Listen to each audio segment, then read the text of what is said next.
میرے نہایت ہی معزز و محتشم سامعین کرام، آج کی گفتگو کا عنوان آنے والے عظیم البرکت عظیم ماہ مبارک کے استقبال کے سلسلے میں استقبال رمضان المبارک کی آج اسی عنوان میں گفتگو ہے۔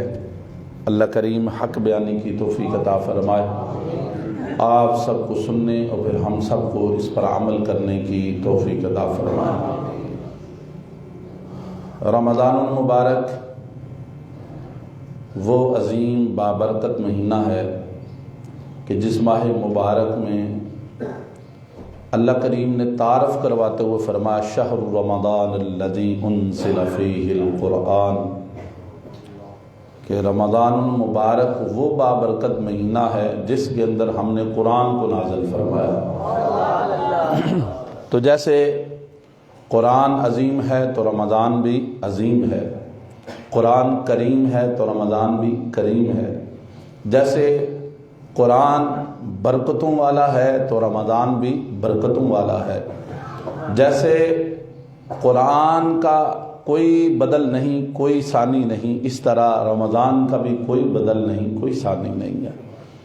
اللہ کریم نے رمضان المبارک کا تعارف قرآن سے جب کروایا تو ساتھ ہی فرمایا کہ وہ قرآن وہ ہے کہ جس کے اندر ہدایت بھی ہے اور فرقان بھی ہے، حق اور باطل کے اندر فرق کرنے والی کتاب بھی ہے۔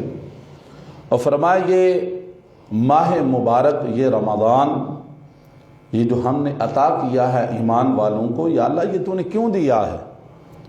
یہ رمضان دینے کا مقصد کیا ہے؟ یہ روزے رکھوانے کا مقصد کیا ہے؟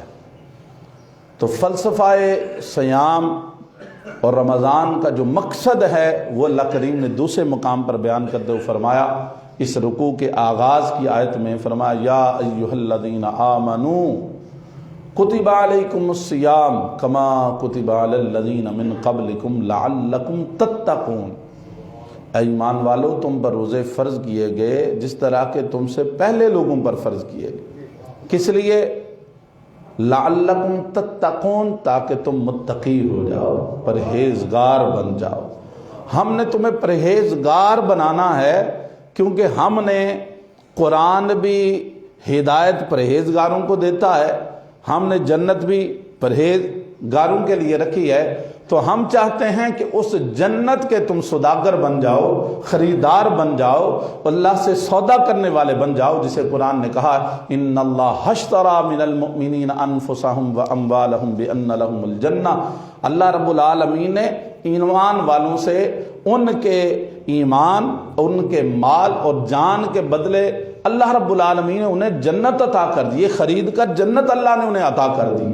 تو وہ جنت جس کو ملنی ہے وہ قرآن نے بار بار ذکر کیا، فرمایا یہ جو جنت ہے، فرمایا ان للمتقین مفازا حدائق واعنابا وکواعب اترابا، کہیں اللہ کریم فرماتا ہے کہ ان المتقین فی جنات ونعیم، کہیں فرمایا ان المتقین فی جنات وعیون۔ یہ قرآن بار بار متقین کے لیے کہہ رہا ہے کہ انہی کے لیے ہم نے نعمتیں رکھی ہیں، انہی کے لیے ہم نے باغات رکھے، انہی کے لیے ہم نے وہ جنات رکھی ہیں جو متقین ہیں۔ اور کہا یہ متقی کیسے بنتا ہے؟ کہا ہم نے رمضان تمہیں اس لیے دیا تاکہ تم متقی بن جاؤ۔ اس کو ساری گفتگو کو اگر دو لفظوں میں بندے نے بیان کرنا ہو تو رمضان کا مقصد یہ ہے کہ بندہ جنتی بن جائے۔ متقی کا مطلب جنتی ہے، تو اللہ کریم چاہتا یہ ہے کہ بندہ جنتی بن جائے۔ اس جنتی بنانے کے لیے اللہ کریم نے بندے کو رمضان عطا کیا۔ اور پھر آپ قرآن کریم پڑھے تو آغاز میں ہی سورہ بقرہ کے اللہ کریم ارشاد فرماتا ہے ھدی للمتقین، یہ قرآن متقین کو ہدایت دیتا ہے، متقین کو، پرہیزگاروں۔ قرآن سے نفع وہ اٹھاتا ہے جس کا اندر صاف ہے، قرآن سے اس کو نفع ہوتا ہے، ہدایت اس کو ملتی ہے جس کے اندر کوئی نہ کوئی اس کے اندر کہمکہ چل رہی ہو، کچھ ایسا ہو کہ جو حق کو تلاش کرنے کے لیے وہ بندہ اٹھنے کے لیے تیار ہو، قرآن اس کا پھر ہاتھ تھام کر اسے ہدایت عطا کر دیتا۔ اور فرمایا قرآن ہدایت دیتا ہے متقین کو، روزہ بناتا ہے متقین، اور متقین کے لیے رکھا کیا ہے؟ فرمایا ان کے لیے ہم نے وہ جنت ٹھکانہ بنا کر رکھا۔ اور پھر قرآن کریم پڑھتے جائیں تو اللہ کریم فرماتا ہے کہ یہ ماہ مبارک ایسا ہے کہ جو بندہ فمن شاہد منکم الشہر فلیصم، جس کی زندگی میں یہ ماہ مبارک آ جائے اسے چاہیے کہ پھر وہ روزہ رکھے، وہ باہر کوئی بہانہ نہ بنا لے کہ نہیں میرے کو رہندہ نہیں، وہ رکھ کے تو ویکھے نہ ہوئی۔ کبھی کسی نے یہ نہیں کہا کہ بھائی میرے کو مال نہیں رہندہ، وہ مال جتنا ملے جمع کرتا ہے، اور اسے کہے کہ شام نو اینا اور لبے دایا کم کر، وہ کرنا ہے، انہیں کہا شام نو مال لبنا ہے۔ مال کے لیے انسان سب کچھ کر جاتا، اعمال کے لیے نہیں کر رہا، مال کے لیے جان کو جوخم میں ڈال دیتا۔ کتنے لوگ ہیں گرم بھٹیوں کے آگے کام کرتے ہیں، یہ جو سریا اور گارڈر اور یہ ٹی آر بنانے کی جو ملیں ہیں، ہم نے تو آنکھوں سے وہ نظارہ کیا ہے دروگا والے پڑھتے ہوئے کہ یہ کس طرح وہ آگ کے ساتھ کھیل رہے ہوتے ہیں۔ اور کتنے ایسے ہیں جن کے اعضاء ضائع ہو گئے تھوڑی سی غفلت سے، کہیں ادھر سے ادھر ہوا، وہ گرم بالکل لوہے کی سلائی، وہ بالکل آگ کی مانند ہوتی ہے، اور جہاں لگتی ہے وہ کاٹ کے اعضاء کو رکھ دیتی ہے۔ لیکن کس لیے وہ لگے ہوئے ہیں؟ کہ وہ روزی کمانے کے لیے، مال کمانے کے لیے۔ مال کمانے کے لیے انسان اتنی بھٹی سے، اتنی گرمی میں انسان کام کرنے پر آمادہ ہو جاتا ہے، تو اس جہنم کی آگ سے بچنے کے لیے انسان کیوں نہیں اپنے عمل کو سیدھا کرنے کے لیے گوارا؟ انسان کو یہ کیوں اس آگ کی بھٹی جو انسان کے پیٹ کے اندر ہے، اندر پیٹ دی آگوں نو بجھان واسے کر رہے ہیں، تو جہنم کی آگ کو بجھانے کے لیے کیوں نہیں بندہ یہ عمل کرتا؟ تو رب کریم فرماتا ہے ہم جس کی زندگی میں یہ عطا کر دیں اسے چاہیے کہ پھر وہ کیا کرے؟ روزہ رکھے۔ اور فرمایا ومن کان مریضا، جو بیمار ہو، او علی سفر، یا کس پر ہو؟ سفر پر ہو، تو فرمایا وہ کیا کرے؟ فعدۃ من ایام اخر، وہ پھر رمضان کے بعد اور ایام میں روزے رکھ لے۔ چھٹی نہیں ہے۔ رمضان اتنا برکتوں والا ہے کہ جس نے رمضان کا ایک روزہ چھوڑ دیا، میرے محبوب فرماتے ہیں ساری زندگی بھی روزے دار رہے، ساری زندگی روزہ رکھے، ہر روز روزہ رکھے، کوئی ناغہ نہ کرے، رمضان کے اس ایک روزے کی فضیلت کو نہیں پا سکتا۔ 60 سال زندگی ہے، 60 سال روزے رکھتا رہے، لیکن جو اس نے ایک روزہ چھوڑا تھا نا، اس روزے کی جو فضیلت تھی وہ فضیلت نہیں اسے مل سکتی، کیونکہ اس نے غیر رمضان میں رکھا ہے۔ یا اللہ اتنی فضیلت ہے رمضان کے روزے کی، اتنا اہم ہے رمضان کہ حضور نے کریم آقا علیہ الصلوۃ والسلام نے رمضان کی آمد سے پہلے چند دن ابھی شعبان المعظم کے تھے کہ حضور نے صحابہ کے سامنے بڑا عظیم خطاب کیا۔ آپ کو پتا ہے کہ جب کسی چیز کو اہمیت کو اجاگر کرنا ہو تو اس کے بارے میں فضائل مناقب بیان کیے جاتے تاکہ لوگوں کے ذہنوں کے اندر اس کی اہمیت بیٹھ جائے، یار یہ کام بڑا اہم ہے، یہ ضروری کرنا ہے۔ آپ کو پتا ہے اساتذہ جب امتحانات کی تیاری کرواتے ہیں تو جو سب سے اہم اسباق ہوتے ہیں ان کی زیادہ تیاری کرواتے، بار بار کرواتے کہ یہ اہم ہے، کہیں اس سے مسٹیک نہ ہو جائے، چھوٹ نہ جائے۔ اور سوالات میں بھی جب سوال لکھے ہوتے ہیں تو کہا جاتا ہے سوال نمبر 5 لازمی ہے، تو اس کا مطلب کیا ہے کہ اس کے بغیر چھٹکارا نہیں ہے، وہ کرنا پڑے گا بندے کو۔ اللہ اکبر۔ تو یہ رمضان ایسا ماہ مبارک ہے، اس کے بغیر چھٹکارا نہیں ہے۔ اور اللہ کو روزے کتنے پسند ہیں، اور میرے محبوب علیہ الصلوۃ والسلام نے کیسے اس کی فضیلت کو بیان فرمایا ہے، اللہ اکبر۔ آپ قرآن کریم پڑھتے جائیں اور اس بات سے اندازہ لگائیں کہ اللہ کو روزے کتنے پسند ہیں۔ میں اور آپ قسم کھا لیں، اور ہم نے قسم کھائی کہ یار میں کام نہیں کرنا، یا اللہ منو تیرے نام دی قسم ہے، اللہ دی قسم ہے، قرآن دی قسم ہے، رحمان کی قسم ہے، کعبہ شریف کی قسم ہے، یہ ساری قسمیں اٹھا لی کہ میں یہ کام، پھر وہ کام کیا، قسم اٹھائی تھی نہیں کروں گا، اور پھر وہ کر گزرا، اب اس نے قسم کو توڑ دیا۔ تو قرآن کریم ہے، یہ 7واں پارہ ہے، آغاز میں ابھی اس کی چند آیات گزرتی ہیں تو اللہ رب العالمین ارشاد فرماتا ہے لا یؤاخذکم اللہ باللغو فی ایمانکم، یہ جو فضول تم قسمیں اٹھاتے ہو ان قسموں کے اوپر اللہ تمہاری پکڑ نہیں فرماتا۔ فضول قسمیں کون سی؟ تینوں میری قسم تے تینوں میری ماں دی قسم، تینوں تیرے پیو دی قسم، یہ ساری فضول قسمیں، اس کا اسلام میں کوئی تعلق نہیں۔ یہ ہندو مذہب میں ہے، اسلام میں اس کا کوئی تعلق۔ آواز آپ کی ایسی ہے جیسے انہونی بات ہوئی، اس کا اسلام میں کوئی تعلق نہیں۔ اسلام میں جس کو قسم کہا جاتا ہے وہ ہے اللہ کے نام کی قسم، قرآن کی قسم، کعبہ شریف کی قسم، جس قسم کے توڑنے پر پھر کفارہ ہے۔ حضور کے نام کی قسم اٹھائی، قسم ہے، کفارہ نہیں ہے اس کے اوپر توڑنے پر۔ تین چیزیں ہیں، تین قسمیں ہیں، اللہ کے نام کی، ذات کی، صفات کی، قرآن کی یا کعبۃ اللہ شریف کی۔ اب قسم اٹھائی، اللہ کے نہیں فرما رہا ہے، جو لغویات ہیں ان پر اللہ گرفت نہیں فرماتا، وَلَكِنْ يُؤَاخِذُكُم بِمَا عَقَّدتُّمُ الْأَيْمَانَ، جن قسموں کو تو نے پکا کر لیا ان کے اوپر اللہ تمہاری پکڑ فرماتا ہے۔ یا اللہ اب توڑ لی کیا کریں؟ تو رب العالمین ارشاد فرماتا فَكَفَّارَتُهُ إِطْعَامُ عَشَرَةِ مَسَاكِينَ مِنْ أَوْسَطِ مَا تُطْعِمُونَ مِنْ أَهْلِيكُمْ، فرمایا جڑا اپنے گھر والے متوسط کھانا کھواندے ہو نا، پھر 10 مسکیناں نوں کھانا کھوا دے۔ کی کیتا ہے؟ قسم توڑ دی ہے۔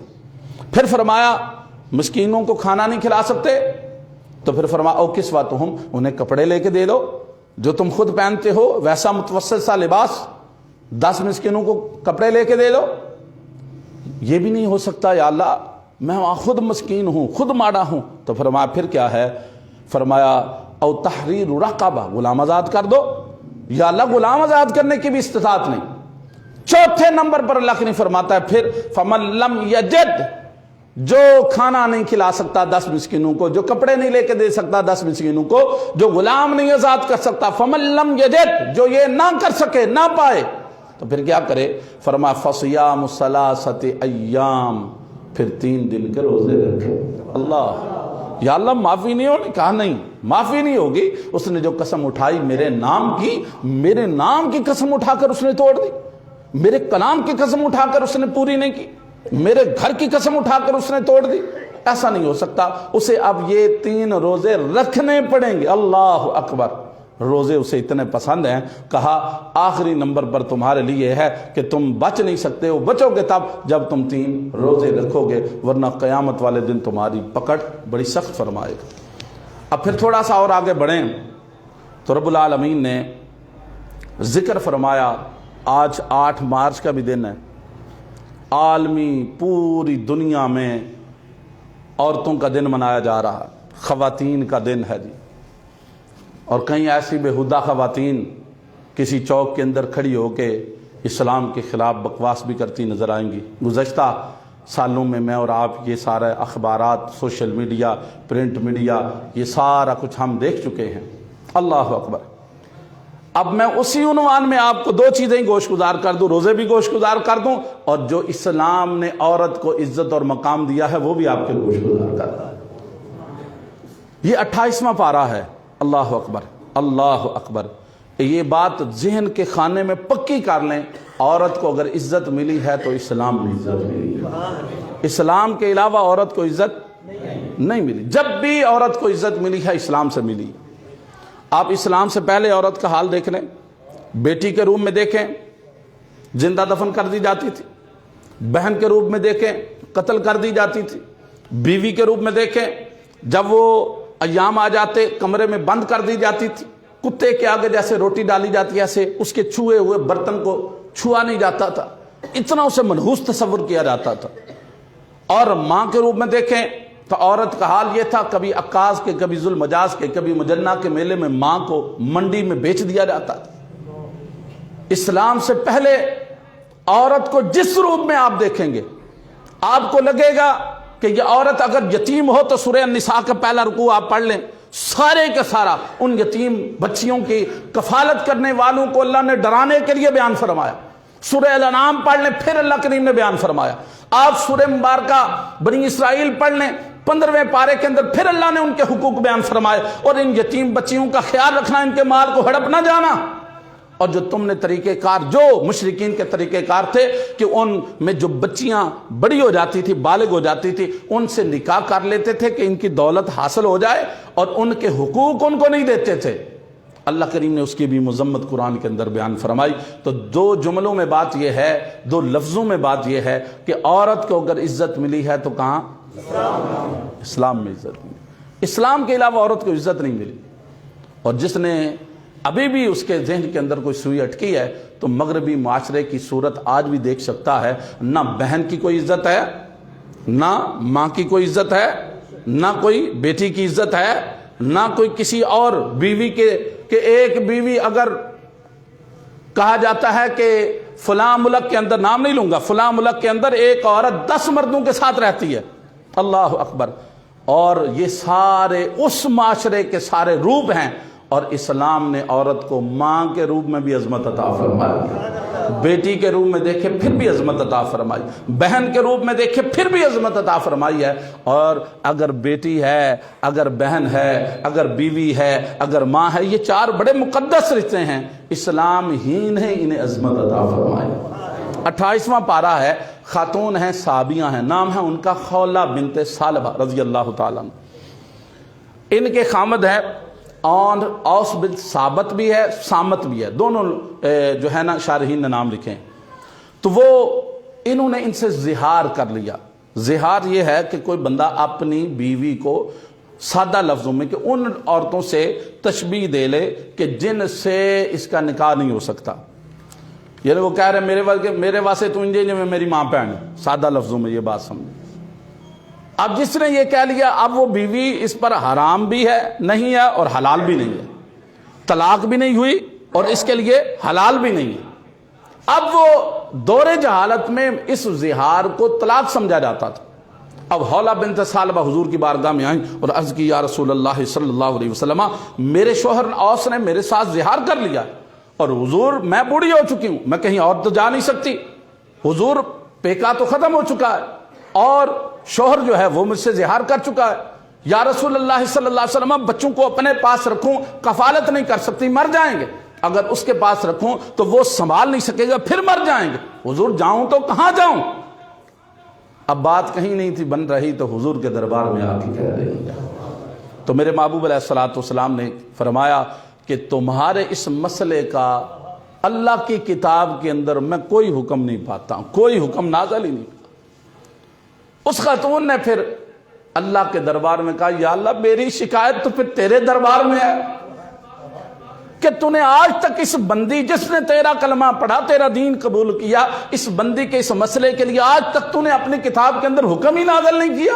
اللہ اکبر، اب اس کا ناز دیکھیں، اور قرآن ہے، اللہ اکبر، وہ شکایت کر رہی ہے رب کے دربار میں، جہاں شکایت نہیں کی جا سکتی، شکوہ وہاں کر رہی ہے جہاں شکوہ نہیں کیا جا سکتا، اور اللہ کے دربار میں کہہ رہی ہے، اللہ میرے اس مسئلے کا تو نے حل ہی نہیں نازل کیا، کہاں جاؤں میں اس بڑھاپے میں؟ اللہ اکبر۔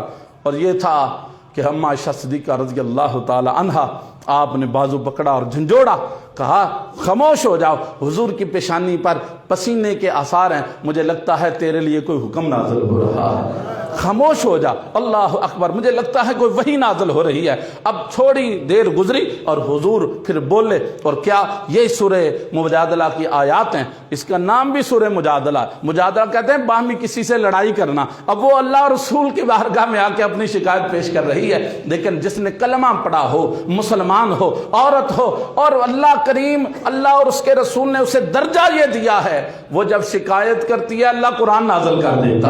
اس نے کہا اللہ کے دربار میں، یا اللہ میری شکایت تیرے دربار میں ہے، تو رب کریم نے یہ نہیں کہا ہم عرضی سنیں گے، دیکھیں گے کہ کون ہے، کہاں پہ رہتا ہے، نانا، فوراً قرآن اتارا اور کہا قد سمع اللہ قول التی تجادلک فی زوجہا، اللہ نے اس عورت کی اے حبیب بات سن لی ہے جو اپنے شوہر کے معاملے میں آپ سے جھگڑا کر رہی تھی، اور واللہ یسمع تحاورکما، اللہ تم دونوں کی باتوں کو سن رہا ہے۔ حبیب جو آپ فرما رہے ہیں اللہ وہ بھی سن رہا ہے، جو وہ کہہ رہی ہے اللہ وہ بھی ہے۔ عورت ایک عورت ذات ہے، عام سی ہے، اور کیا مقام رکھتی ہے، کلمہ پڑھا ہے، اللہ نے رتبہ یہ دیا ہے، شکایت کی ہے، اللہ قرآن نازل فرما رہا ہے۔ 28ویں سپارے کا آغاز یہیں سے ہوتا ہے، اللہ اکبر۔ اور رب العالمین ارشاد فرماتا ہے ان اللہ سمیع بصیر، اللہ سنتا بھی ہے اور دیکھتا بھی ہے، اللہ سنتا بھی ہے اور دیکھتا بھی ہے۔ پھر اللہ کریم نے حکم نازل فرمایا، فرمایا الذین یظاہرون منکم، چونکہ یہ مسئلہ درپیش نہیں، مسئلہ جو بیان کر رہا ہوں وہ ہے رمضان کے روزوں کا، ایک مسلمان خاتون نے جب شکایت کی ہے تو اللہ کریم نے فرمایا بھئی تم وہ عورتیں جن کو تم نے کہہ دیا ماں کے ساتھ تشبیہ دے لی، تمہاری ماں نہیں بن گئی، ماں تمہاری وہی ہے جس نے تمہیں پیدا کیا ہے۔ ہاں جو تم نے کہا ہے یہ جملہ بڑا برا ہے، یہ لفظ بہت برا ہے، یہ جو تم نے کہا، اب یہ تمہارے لیے بیوی حلال تب ہوگی، چھو تب سکتے ہو، اس کے ساتھ قربت تب کر سکتے ہو جب تک کہ تم غلام کو آزاد نہ کر لو۔ یا اللہ غلام بھی نہیں، ہم آج کے دور میں تو غلام ہے ہی نہیں، تو غلام آزاد کرنے کی استطاعت ہی نہیں رکھتا۔ تو اللہ کریم نے فرمایا اب پھر کیا کرے؟ اب توجہ رکھیے گا میری طرف، اللہ رب العالمین ارشاد فرماتا ہے جو غلام آزاد نہیں نہ کر سکتا تو اس کے لیے فَمَن لَّمْ يَجِدْ فَصِيَامُ شَهْرَيْنِ مُتَتَابِعَيْنِ۔ اللہ اکبر۔ اللہ کریم فرماتا ہے جو بندہ جو غلام نہیں آزاد کر سکتا اور بیوی کو ماں بہن سے تشبیہ دے چکا ہے، زہار کر چکا ہے، اب یہ حلال اس کے لیے تب ہوگی جب یہ 2 مہینے کے لگاتار روزے رکھے گا۔ اللہ اکبر۔ جملہ بہت برا ہے لیکن رب کریم فرما رہا ہے اب حلال تیرے لیے تب ہوگی، پاک تیرے لیے تب ہوگی، بیوی کے حقوق جو تو اس سے نفع حاصل کرتا ہے تب تیرے لیے ہوں گے کہ جب تم 2 مہینے کیا کرے گا؟ لگاتار آواز دیجئے گا، کیا؟ روزے رکھے گا۔ اللہ کو روزے اتنے پسند ہیں کہ اس بندے کے لیے کفارے میں 2 مہینے روزے قرار دے دیے۔ فرمایا یا اللہ میں تو روزے نہیں رکھ سکتا، میں تو بیمار ہوں، میں تو دل کا مریض ہوں، میری تو شوگر بڑی لو رہتی ہے، میں روزہ کیسے رکھوں؟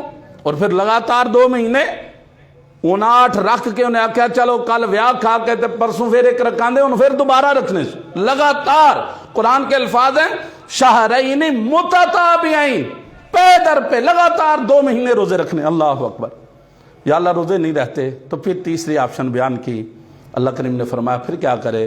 فَمَن لَّمْ يَسْتَطِعْ، جو طاقت نہیں رکھتا، روزہ نہیں رکھ سکتا، فَإِطْعَامُ 60 مسکینا، پھر 60 مسکینوں کو وہ کھانا کھلا دے۔ اللہ مسئلہ رمضان کے روزوں کی بات کر رہا اور اس کے ضمن میں یہ میں نے آج اس 8 مارچ کو بھی سامنے رکھ کے آپ کے گوش گزار کیا اسلام نے مسلم عورت کو کتنی عزت عطا فرمائی۔ اسلام نے عزت عطا کی۔ اسلام نے ہاجرہ کون ہے؟ ایک خاتون ہے، ایک نبی کی بیوی ہیں، جب اعتماد کیا کہا اللہ کا حکم ہے خیر سے جائیں، وہ ضائع نہیں ہونے دے گا، اور پھر اس نے حکم جب نازل کیا نا فرمایا ان الصفا والمروہ من شعائر اللہ، فرمایا یہ صفا مروہ دوڑی تو مری، وہ بندی تھی نا حضرت ابراہیم کی بیوی تھی، صفا کی طرف مروہ، مروہ سے صفا، صفا سے مروہ، پھر دوڑ رہی ہے، ہمیں اس کی ادا اتنی پسند آئی تو آنے والوں اگرچہ پانی موجود ہے وہ دوڑی پانی کے لیے تھی، تم عمرہ کرنے کے لیے آؤ یا حج کرنے کے لیے آؤ، تمہارے لیے اس کے اوپر دوڑنا ہم نے لازم قرار دے دیا۔ یا اللہ نماز پڑھتے ہوئے میرے گھٹنے کام نہیں کرتے، میں تو نماز ویل چیئر پر، میں چیئر پر کرسی پر بیٹھ کر پڑھتا ہوں، موڑے پر بیٹھ کر پڑھتا ہوں، زمین پر بیٹھ کر پڑھتا ہوں، مجھ سے تو چلا ہی نہیں جاتا۔ تو کہا چلا اگرچہ نہیں جاتا، جو تیرے ویل چیئر کو دھکیل رہا ہے اسے بولو وہ دوڑے، میری اس بندی کی ادا کو ادا کرے۔ میں جو عرض کر رہا ہوں اللہ کو یہ مسلمان عورت ہو مقام یہ رکھتی ہے جب اس پر توکل کرتی ہے وہ کائنات میں ہر طرف اس کی سنت کو عام کر دیتا۔ یہ بارہا یہ بھی میں نے عرض کیا، آپ کے گوش گزار کیا، وہ جو مقام ابراہیم پر وہ جو پتھر نصب ہے وہ بھی ایک خاتون کی یاد دلاتا ہے، بنت مداد کی، جس نے ابراہیم علیہ السلام کے قدموں کے نظر وہ پتھر کیا تھا۔ اللہ کو وہ ادا اتنی پسند آئی، آنے والوں سے کہا جب بھی طواف کر لو نا 7 چکر لگا رہو میرے گھر کے گرد تے 2 نفل اس پتھر دے کولے سے نیت نہ پڑے۔ اللہ بندی کو وہ جس نے کلمہ پڑھا ہے، اس پر اعتماد کیا ہے، توکل کیا ہے، بھروسہ کیا ہے، اس نے یہ رتبہ اور شان عطا کی ہے۔ کتنی عورتوں کا قرآن نے ذکر کیا، کتنی عورتوں کا۔ حضرت جناب سارہ جو حضرت ابراہیم علیہ السلام کی پہلی بیوی ہیں، سورہ ہود کے اندر موجود ہے، جب فرشتے آئے نا حضرت ابراہیم علیہ السلام کے پاس اور آپ نے وہ بچڑا بھون کے سامنے رکھا تو وہ کھا نہیں رہے تھے، تو آپ نے کہا کھا کیوں نہیں رہے ہو؟ تو آپ کے دل میں خوف پیدا ہوا کہ فرشتے تو نہیں کدھر قوم لوط والے تو نہیں آئے؟ حضرت لوط علیہ السلام اور ان کے درمیان 18 میل کا صرف فاصلہ تھا۔ وہ فرشتے عذاب ان کی طرف لے کے آئے اور انہیں بشارت سنا رہے ہیں، کہنے لگے ابراہیم ہم آپ کو نا اسحاق کی اور اسحاق کے بعد یعقوب کی بشارت سنانے کے لیے آئے۔ اب جناب سارہ آپ نے چوکھٹ کے ساتھ کھڑی تھی اور وہ فرشتے ابراہیم علیہ السلام کے ساتھ اندر تھے، تو جو ہی آپ نے ان کی اس آواز کو سنا نا کہ یہ کہہ رہے ہیں کہ اسحاق بھی ہوں گے، وَمِن وَرَاءِ اسحاق یعقوب، اسحاق کے بعد یعقوب بھی ہوں گے، تو آپ فرمانے لگی قالت یا ویلتا آلد وانا عجوز وہذا بعلی شیخا، یہ کیسے ہو سکتا ہے کہ میری طرف اولاد ہو، میں بانجھ ہو چکی ہوں، یہ شیخ فانی ہو چکے ہیں، بزرگ ہو چکے ہیں، کیسے اولاد ہوگی؟ اللہ اکبر۔ تو فرشتوں نے جواب دیتے ہوئے کہا قالوا اتعجبین من امر اللہ، اللہ کے امر کے اندر تعجب کرتی ہو؟ رحمت اللہ وبرکاتہ علیکم اہل البیت، اے ابراہیم علیہ السلام کے اہل بیت، تم پر اللہ کی رحمت بھی ہو، برکت بھی ہو۔ بندی ہے اللہ کے حضور، بات کر رہی ہے، اللہ جواب دے رہا ہے، قرآن میں ذکر فرما رہا ہے۔ اللہ اکبر۔ حضرت زکریا علیہ السلام آپ نے بھی اللہ کے حضور کہا یا اللہ کیسے اولاد ہوگے؟ تو اللہ کریم نے فرمایا اس کی نشانی ہم تمہیں یہ بتا دیں کہ کیسے اولاد ہو؟ یا اللہ میں وڈیرا ہو گیا، بیوی میری بانجھ ہوگی، کیس طرح اولاد ہوگی؟ کہا 3 دن تمہیں کلام کی طاقت نہیں ملے گی، بول سکو گے، جب تسبیح پڑھو گے تو زبان بولے گی، کسی سے کلام کرو گے تو زبان نہیں بولے گی، جب 3 دن یہ کلام کی طاقت نہ رہی تو سمجھ لینا اب تم باپ بننے والے ہو، ہم تمہیں یحییٰ اولاد عطا فرما دیں گے۔ اس کے ہاں کوئی قدرتوں میں کمی ہے، خزانوں میں کمی ہے؟ کتنا کریم ہے، بندہ اس کے حضور آ جائے وہ کیسے شان عطا کرتا ہے۔ بندی ہو ایک جس کا نام ہے آسیہ، بیوی ہیں فرعون کی، وہ جس نے خدائی دعویٰ کیا ہے اور اپنے آپ کو کہتا تھا انا ربکم الاعلی، میں سب سے بڑا الہ ہوں۔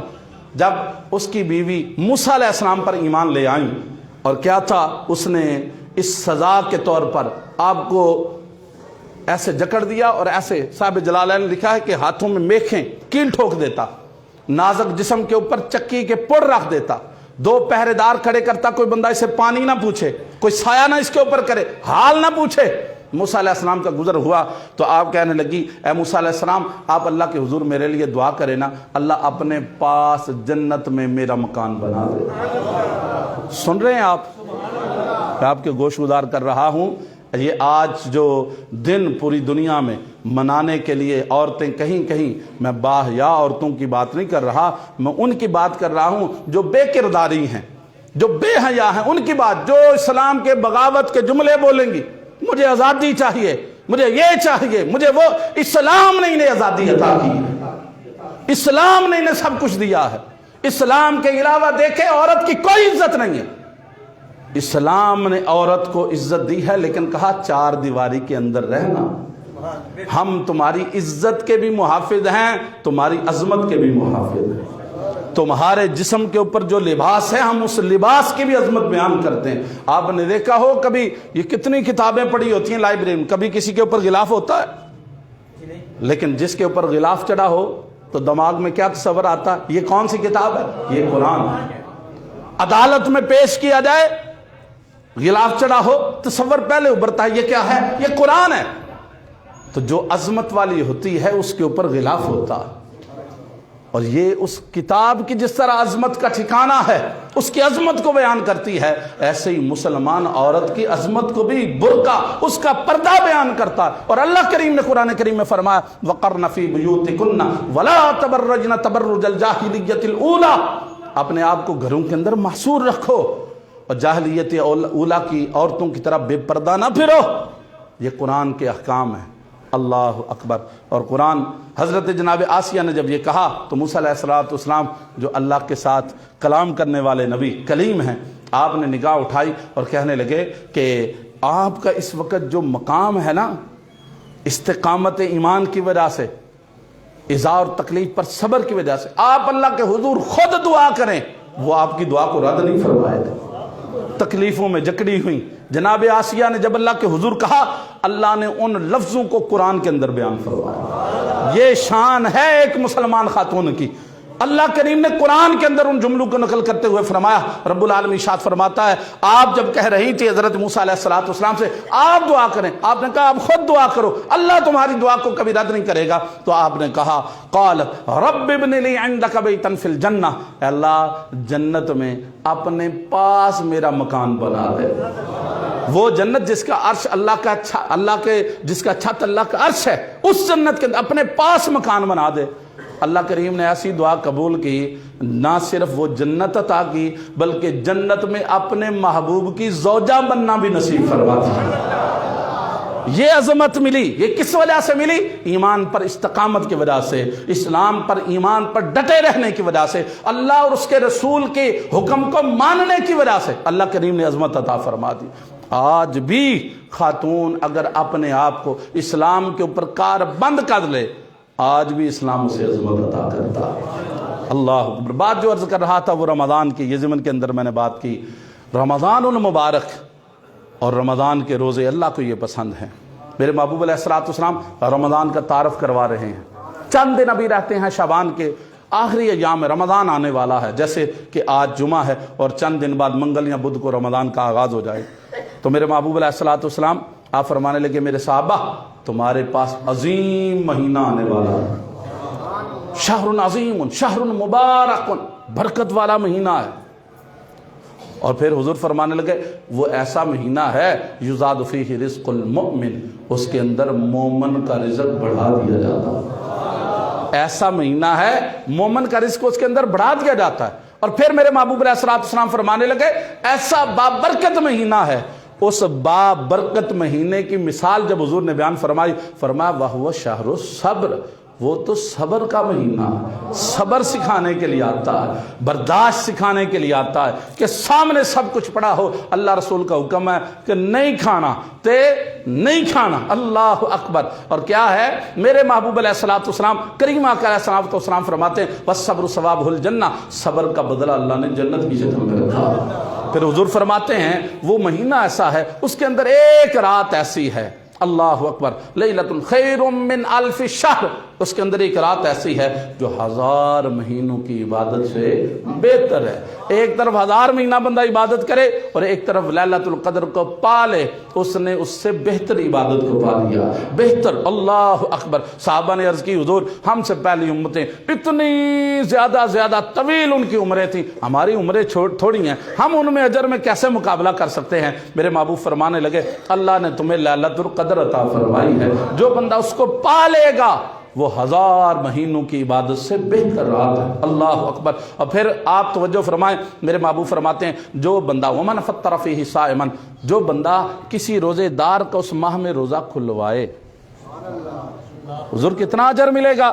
میرے محبوب فرماتے ہیں مثل روزہ دار اللہ اس کو اجر عطا فرمائے۔ میں اکثر یہ بات کرتے ہوئے حدیث مبارکہ کا یہ جملہ گوش گزار کرتے ہوئے میں کہتا ہوں جنہوں 11 مہینے اپنا امام نہیں نہ یاد ہوندا انہوں روزے یاد آندا ہے حضرت صاحب قاری صاحب تو ساڈے والے افطاری کرنی ہے، صاحب کتاب تو سانوں بڑا ہوندا ہے نا بھائی میں سارا دن قرآن دا 1 سپارہ نہیں پڑھا، اے سارا دن 1.25 سپارہ پتہ نہیں کنی باری پڑھیا، تو روزہ دا بڑا قیمتی ہے۔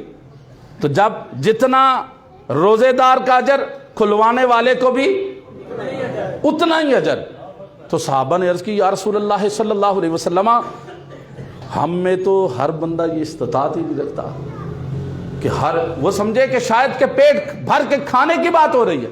میرے محبوب فرمانے لگے یہ تو اس کا اجر ہے جو کسی اپنے روزہ دار بھائی کو ایک کھجور پیش کر دیتا، یہ تو اس کا اجر ہے۔ اور شربت من ماء، پانی کا گھونٹ پیش کر دے، اور لبن، دودھ کا ایک گھونٹ پیش کر دے، یہ تو اس کا اجر ہے، اللہ اکبر۔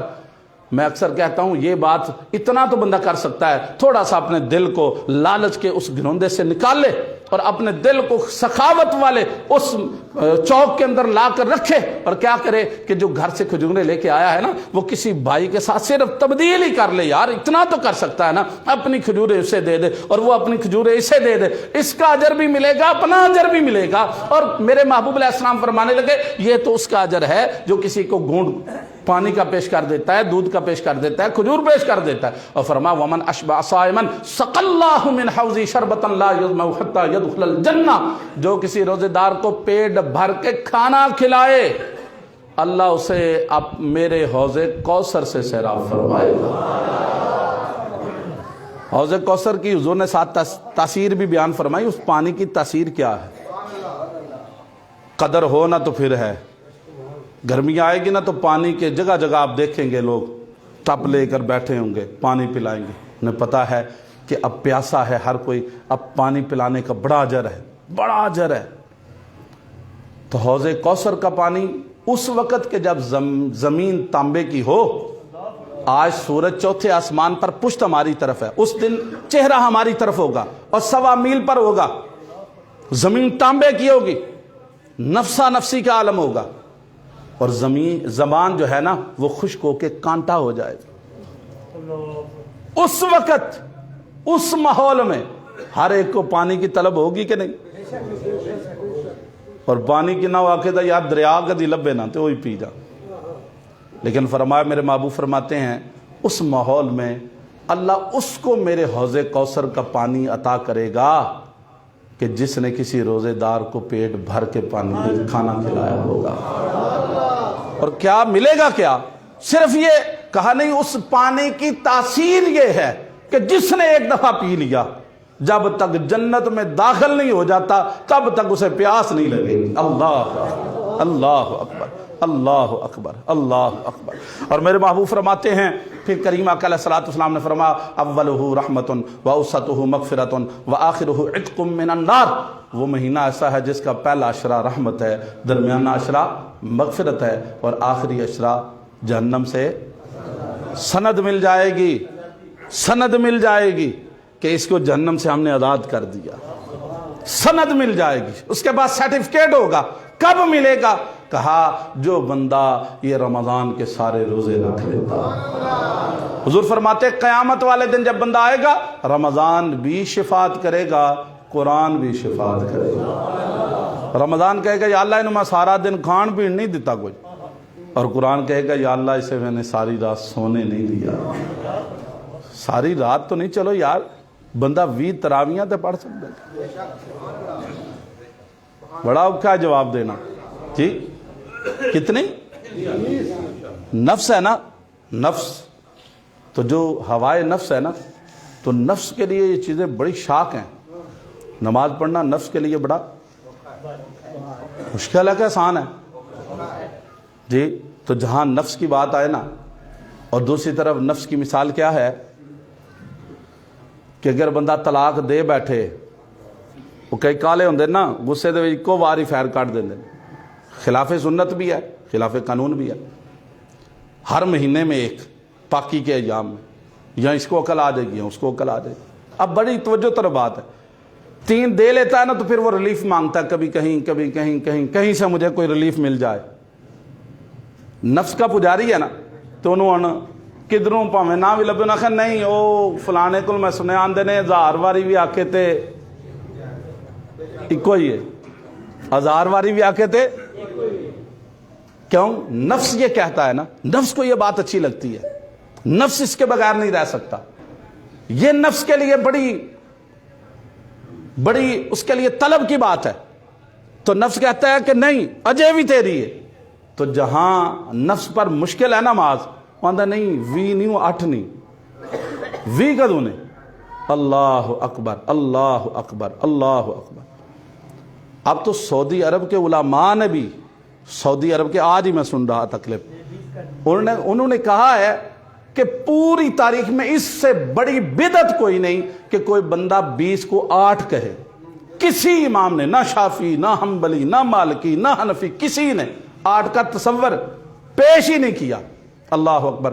لیکن میں بات اس جملے میں کہہ رہا ہوں کہ بندہ 20 تراویح اس نیت سے پڑھ لے، یار پورا قرآن تے منو سنن نو لب جائے گا نا۔ جوں چھوٹے ہوندے آندا پڑھیا، میں مڑ کے کھولیا نہیں انہوں، میں پڑھیا نہیں، میں اخبار روز پڑھنا، میں ڈائجسٹ بڑے پڑھے نے، میں سنڈے میگزین وینا، ہر چیز پڑھتا ہوں، لیکن میں قرآن نہیں روزانہ پڑھتا۔ چلو یار رمضان میں پڑھنا نہیں، سننا تو نصیب ہو جائے۔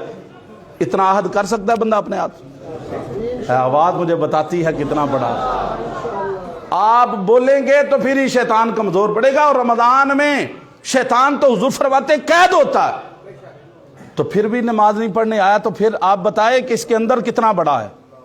اتنا تو تصور کرے اس کے اندر نفس کتنا بڑا ہے کہ جو اسے وہاں آنے نہیں دیتا. اب شیطان کے اوپر نہ رکھے سال پورا کہ شیطان مجھے مسجد میں نہیں آنے دیتا, پھر وہ کہے کہ میرا نفس مجھ سے اتنا بھاری ہو گیا کہ میں اس سے کشتی نہیں کر سکتا, مقابلہ نہیں کر سکتا, میں اس کو مسجد میں نہیں لا سکتا, وہ مجھے مسجد سے باہر لے جاتا.